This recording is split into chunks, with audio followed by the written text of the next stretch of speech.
지난 목요일 프랑스의 남부 휴양 도시인 니스에서 테러 사건이 일어나서 84명이 무고하게 사망하고 20여 명의 중태에 여전히 빠져있는 사건이 일어났습니다.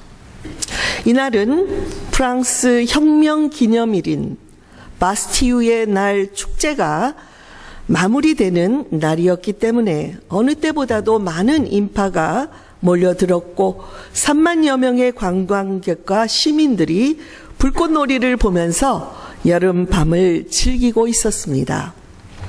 축제의 분위기가 무르익어 가던 밤 10시 30분경에 갑자기 25톤급의 트럭이 50km의 속도로 달리면서 인파 속을 질주했습니다. 많은 사람들을 쳤고 그렇게 2km를 질주한 후에야 경찰의 총격을 받고 멈추어 섰습니다.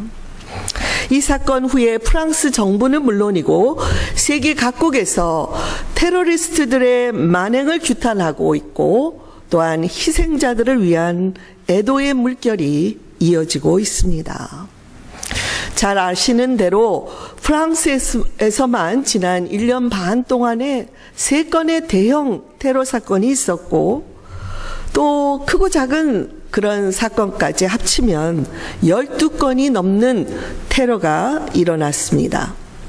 뉴스 미디어에서는 유독 프랑스에 이 IS 테러가 집중되는 이유로 프랑스의 무슬림, 이슬람 신자들이 많은 데다가 그들 대부분들이 이민자이고 또한 경기 침체로 인해서 이민자의 삶이 아주 열악한 가운데 그들 가운데 불만이 쌓여 있는 자들이 IS의 추종자가 되었을 가능성을 꼽고 있습니다.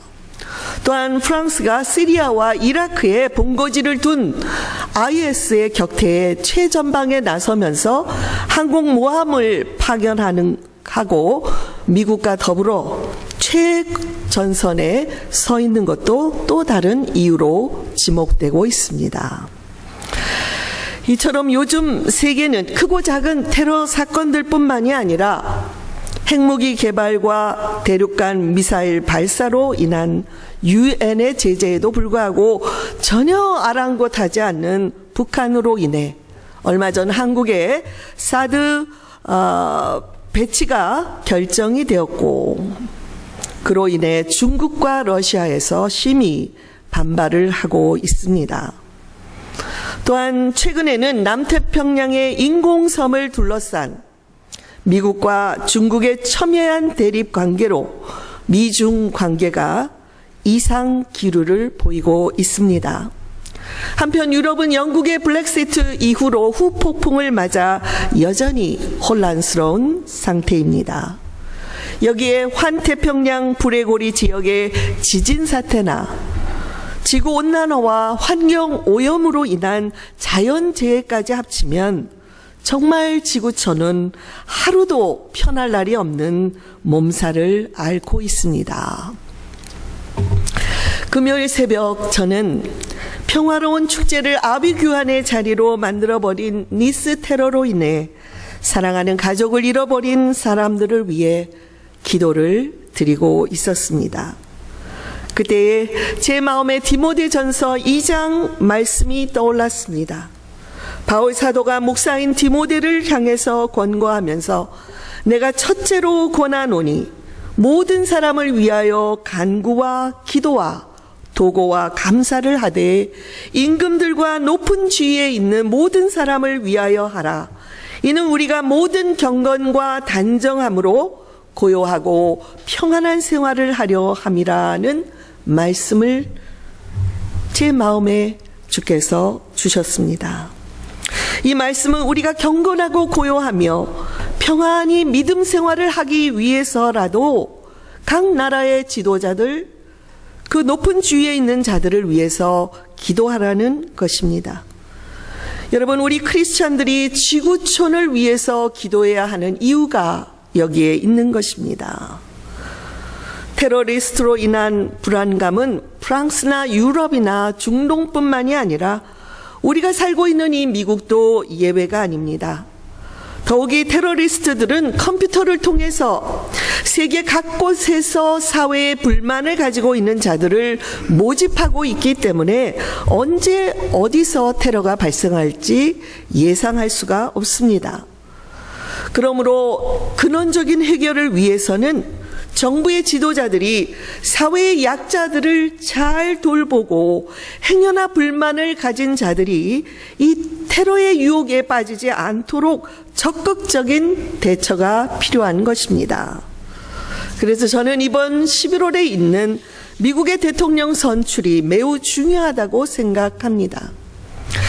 민감한 이민 정책뿐만이 아니라 세계적으로 강대국들의 묘한 기류 변화가 있고 앞으로 더욱 심각한 테러와의 전쟁을 치러야 하는 이 시점에서 미국의 대통령의 역할이 중요하기 때문입니다. 그래서 우리는 간절히 하나님의 뜻에 합당한 대통령이 당선되게 해달라는 기도를 드려야 할 것입니다. 여러분, 지금 세계는 잘 돌아가고 있습니까? 만약 하나님께서 이 지구촌을 내려다 보신다면 너희가 참 잘하고 있구나 칭찬해 주시겠습니까? 아니면 현대인들이 높이 쌓아가고 있는 바벨탑을 보면서 경고를 하시는 것은 아닌지요? 오늘 우리가 읽은 본문은 바벨탑 사건을 기록하고 있습니다. 어떤 분은 바벨탑이 신화라고 생각하지만 이것은 엄연히 이스라엘 역사 이전에 보편적인 인류의 역사 속에 있었던 사건이었습니다. 첫사람 아담과 하와는 평화로운 에덴 동산에서 살고 있었지만은 사탄의 유혹으로 불순종의 죄를 범하고 에덴 동산에서 쫓겨났습니다. 그 후로부터 인간들은 모이기만 하면 힘 겨루기를 통해서 힘센 자의 자리에 앉으려고 했습니다. 최초의 살인자 가인에서부터 가히 인류의 역사는 전쟁의 역사라고 할 만큼 더 큰 힘을 가진 자들이 약자들을 지배하는 역사가 지속되어 왔습니다. 창세기 6장에 보면 노아의 시대에 하나님의 통치를 거부하면서 힘으로 세상을 다스린 자들이 등장하고 있는데 그들을 네피림이라고 부릅니다. 하나님은 그들로 인해 죄악이 관영한 이 세상을 폭력과 인간의 힘을 자랑하는 그 세상을 더 이상 묵과하지 않으시겠다고 경고하셨고 그 결과 온 세상에 홍수의 심판을 내리셨습니다. 그러나 홍수의 심판으로 끝난 것이 아니었고 하나님은 노아와 그의 세 아들에게 복을 주시면서 생육하고 번성하여 땅을 다스리라며 생존자, 남아있는 이 8명의 생존자들로 온 땅에 퍼져가며 생육하고 번성하기를 기대하셨습니다. 그러나 홍수 심판의 위력을 알고 있었던 인간들은 땅에 흩어지는 것보다는 한 곳에 살기를 더 원했습니다. 이렇게 인간은 하나님의 말씀보다 자신들의 편리를 위해서 모여 살면서 자연스럽게 문화를 형성하기 시작했습니다. 문화에 대한 정의를 볼까요? 사람들이 모여 살면서 보다 편리한 삶을 살기 위해서 만들어내는 생활 양식이라고 되어 있습니다. 특히 문화는 음악, 미술, 문학, 연극, 영화 같은 예술 분야에서 두드러지게 나타나고 있습니다. 우리는 그야말로 많은 좋은 음악들을 대하면서 좋은 성화나 미술품들을 대하면서 하나님을 만나고 경험하는 그런 경우들도 있지만 때로는 이 문화를 통해서 하나님을 거역하는 일들도 나타나고 있습니다. 오늘날 많은 헐리우드의 영화들이나 또 각종 컴퓨터 게임들을 보면 너무나도 폭력적이고 음란한 것들이 많아서 이런 문화에 접하고 있는 오늘날의 청소년들이 걱정스러울 때가 많습니다. 이런 대중문화의 영향을 받으면 의식하지 못하는 가운데 서서히 하나님과 멀어지게 되고 그 가운데 사탄을 숭배하게 되는 경우들도 적잖이 있는 것을 봅니다. 오늘 본문의 바벨탑 사건은 인류 역사상 최초로 하나님께서 인간의 문화를 심판하신 이야기라고 할 수 있습니다. 아담의 이 불순종 이후에 타락한 인간은 역사를 통해 보면 계속해서 하나님께 반역해 왔고 그 대표적인 경우가 바로 바벨탑 사건이었습니다. 문제는 이 바벨탑의 역사가 오늘날에도 반복되고 있다는 것입니다. 하나님이 미워하시는 전쟁과 신무기 개발, 생명공학이나 유전공학이라는 이름으로 하나님의 창조에 계속해서 도전하는 연구들이 계속되고 있고, 동성애를 찬성하는 자들은 현대 문화에 맞는 말씀의 재해석이 필요하다는 목소리를 높이고 있습니다. 저는 이런 현대의 문화가 바벨의 문화와 다르지 않다는 생각을 해봅니다. 그러므로 우리는 오늘 이 바벨탑의 사건을 통해서 하나님의 경고의 메시지를 마음에 새겨야 할 것입니다. 그래서 급변하는 이 현대 문화로 인해 요동치지 말고 영원한 진리이신 하나님의 말씀을 따를 수 있어야 합니다. 먼저 바벨탑은 인간의 교만함과 불신앙을 상징하는 것이었습니다. 1절에서 온 땅에 구음이 하나요 언어가 하나였다라고 말씀했습니다. 홍수 이전에는 다른 언어가 있었을지라도 이제는 노아의 가족들이 같은 언어를 사용하며 같은 문화를 공유했던 것을 알 수 있습니다. 그리고 2절을 보니까 노아의 자손들은 점점 더 비옥한 땅을 찾아서 동쪽으로 옮겨가다가 시날 평지에 이르러 정착을 했다는 말씀을 하고 있습니다.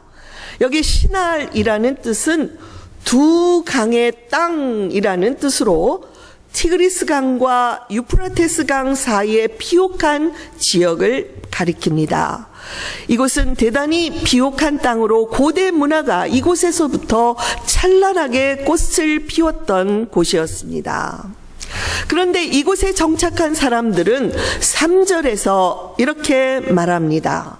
서로 말하되 자 벽돌을 만들어 견고히 굽자 하고 이에 벽돌로 돌을 대신하며 역청으로 진흙을 대신했다는 말씀이 나옵니다. 여기서 서로 말하였다는 것은 하나님의 뜻을 찾기보다 인간들의 생각을 모아서 회의를 한 끝에 탑을 쌓기로 결정했다는 것입니다. 우리는 직장이나 또는 정부에서 또는 국가들 간의 모임에서도 회의를 통해서 의사 결정을 하는 것이 가장 합리적이고 민주적인 방법이라고 생각할지 모릅니다. 그러나 하나님의 뜻과 말씀과 하나님의 생각이 빠져 있는 인간들만의 회의는 자칫하면 하나님을 대적하는 죄를 범할 수가 있는 자리가 됩니다. 교회의 회의도 아무리 좋은 계획을 결정한다 할지라도 우리는 먼저 하나님의 뜻을 묻는 것이 필요합니다. 그래서 먼저 하나님의 뜻을 구하는 기도로 시작해서 우리가 결정된 사항이 하나님의 뜻에 합당한가 하는 질문을 드리며 그 뜻을 순종하게 해달라는 기도로 마쳐야 할 것입니다. 4절에서는 또 말하되 자 성읍과 탑을 건설하여 그 탑 꼭대기를 하늘에 닿게 하여 우리 이름을 내고 온 지면에 흩어짐을 면하자라는 말씀을 하고 있습니다. 이 말씀을 통해서 보면 사람들이 모여서 바벨탑을 쌓자는 결정을 했는데 그 탑을 쌓는 동기가 순수하지 않은 것을 보여줍니다. 먼저 탑 꼭대기를 하늘에까지 닿게 하자는 것은 창조주 하나님의 처소가 있는 하늘에까지 올라가려는 인간의 교만한 마음을 보여주는 것입니다. 또한 하나님보다 우리의 이름을 더 먼저 내려는 그런 욕심이 이 가운데 엿보입니다. 속담 중에 호랑이는 죽어서 뭘 남겨요? 가죽을 남기고 사람은 이름을 남긴다는 말이 있지요. 그런데 이 말을 자세히 들여다보면 그 안에 언제나 하나님보다 자기의 이름을 더 내세우려고 하는 인간의 이기적인 마음이 있는 것을 볼 수가 있습니다. 그래서 우리는 누구나 어떤 단체나 조직에 속하든지 내 이름을 인정받고 내 이름을 내세우기 위해서 죽도록 열심히 일하는 것을 봅니다. 그러나 우리 주님은 어떠셨습니까? 주님은 언제나 자신을 낮추시고 오직 하나님의 이름만 내세우기를 원하셨던 분입니다. 그런 주님을 하나님께서 지극히 높여 모든 이름 위에 뛰어난 이름을 주셨다고 성경은 말합니다.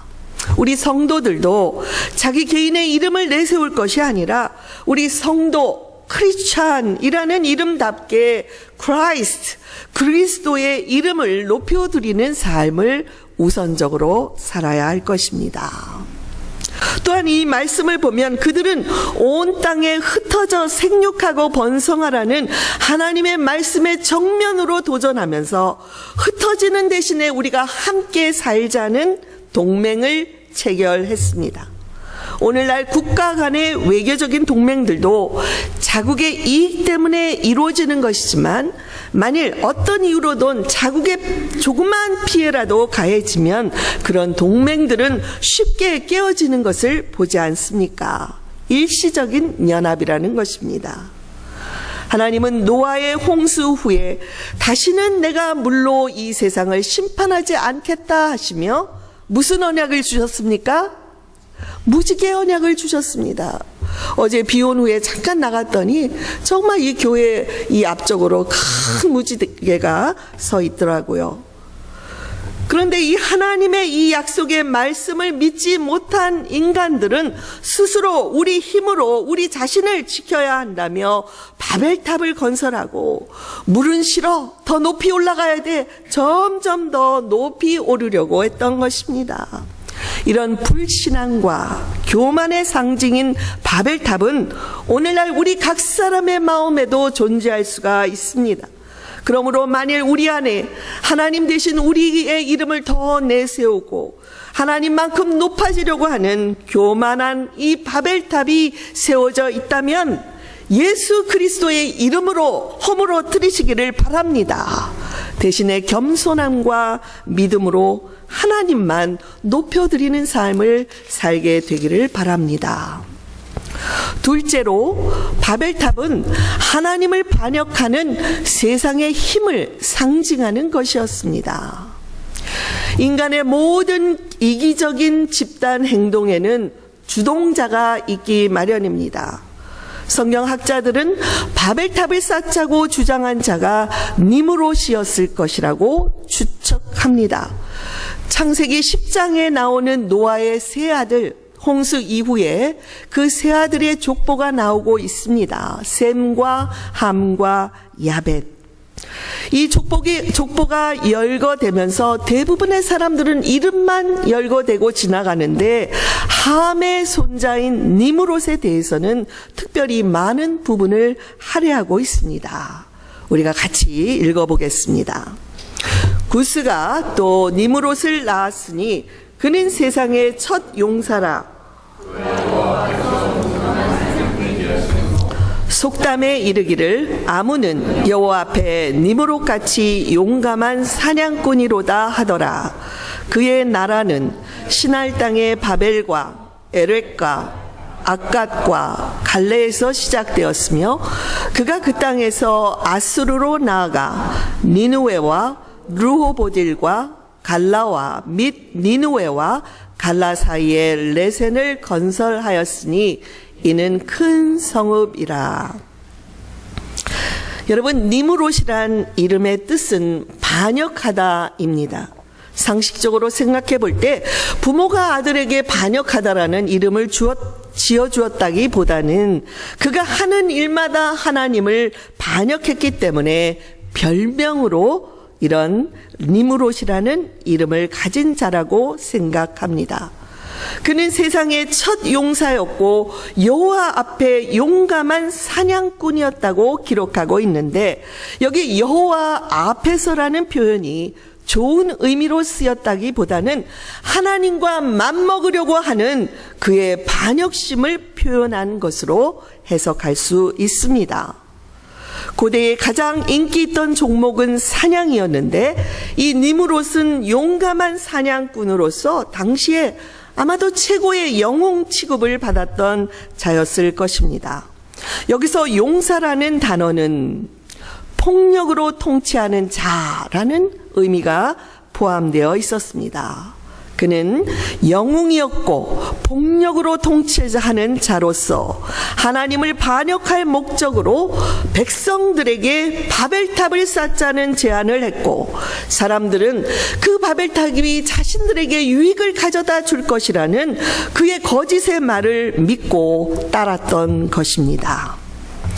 여기 10절에서 니므롯을 설명하면서 그의 나라라고 한 것을 보면, 니므롯은 역사에 처음으로 등장하는 왕과 같은 자였습니다. 그가 통치한 지역에 이 많은 이름이 나오는데요, 오늘날의 그 바벨론이 나옵니다. 구약에서 바벨론은 이스라엘이 멸망한 후에 포로로 끌려갔다가 70년 만에 해방되었던 그곳을 말합니다. 이후로 바벨론은 하나님의 사람들을 핍박하는 자들을 상징하는 의미로 쓰이고 있습니다.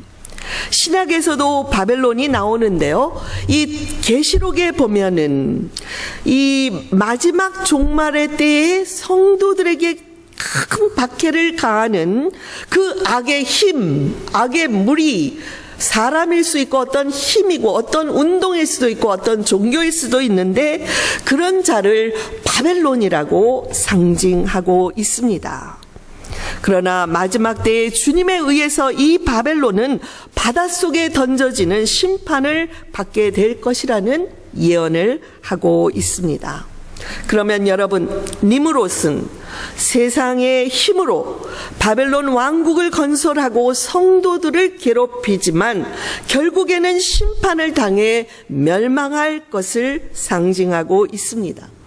오늘날에도 니므롯 같은 영웅주의가 바벨의 문화를 통해서 사람들을 유혹하고 있습니다. 어찌 보면 이 테러리스트들도 잘못된 영웅주의자들이라고 할 수가 있습니다. 그러므로 성도들은 이러한 세상의 문화, 바벨의 문화를 무분별하게 받아들여서는 안 될 것입니다. 저는 인류가 힘을 모아서 바벨탑을 건설한 것 자체가 문제라고 생각하지는 않습니다. 만일 그들이 하나님께 영광을 돌리기 위해서 탑을 건설했다면 문제가 없었지만, 하나님을 반역하려는 동기가 바로 문제였습니다. 인류의 역사를 보면 인간은 언제나 연합과 단결을 통해 더 큰 힘을 가지려는 시도를 해오고 있습니다. 이제는 정치의 현장에서 자신에게 이익이 된다면 어제의 적이 너무나도 쉽게 오늘의 친구가 되어버리는 이런 모습들이 식상하게 느껴지지 않습니까? 이처럼 바벨탑은 하나님을 반역하는 세상의 힘의 상징이요, 인본주의 문화의 대표라고 할 수가 있습니다. 그러나 하나님께 대한 반역으로 형성된 인간 중심의 문화는 그것이 아무리 찬란한 것이라 할지라도, 아무리 대단한 이성적인 그런 과학과 이성의 발달을 가져온다 할지라도 결국에는 하나님의 심판을 받을 수밖에 없다는 것을 우리는 명심해야 할 것입니다. 세 번째로, 바벨탑은 하나님의 심판을 상징하는 것입니다. 5절에서 여호와께서 사람들이 건설하는 그 성읍과 탑을 보려고 내려오셨더라라는 말씀을 하고 있습니다. 하나님께서 단순히 탑을 얼마나 잘 쌓는지 보자 하고 구경하시려고 내려오신 것이 아닙니다. 오히려 하나님을 대적하는 교만한 인간을 심판하기 위해서 강림하신 것입니다. 성경은 하나님께서 인간들에게만 세상을 맡겨두는 것이 아니라 필요할 때에는 이렇게 세상에 강림하실 것이라는 예언을 하고 있습니다. 예수님의 첫 번째 강림, 초림에 대한 구약의 예언은 191개나 됩니다. 그런데 이 말씀들은 대부분이 예수님의 탄생과 십자가의 죽음과 부활하심을 통해 성취가 되었습니다. 한편 예수님의 재림에 관해서는 무려 300여 개의 예언이 성경에 기록되어 있습니다. 물론 이 말씀들도 분명히 성취될 것입니다.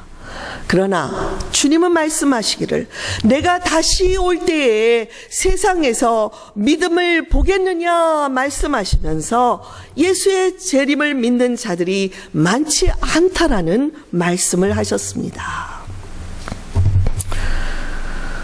이렇게 하나님께서 바벨탑을 건설하던 인류를 심판하자 먼저 그들의 언어가 혼잡하게 되었고, 그러니까 의사소통이 서로 불가능해지면서 민족들이 분열되었고 서로 공유할 문화도 사라졌습니다. 결국 문화가 사라지니까 하나님의 이 심판의 결과로 바벨탑은 무너졌고 인간들은 온 지면으로 흩어졌다고 말씀하고 있습니다.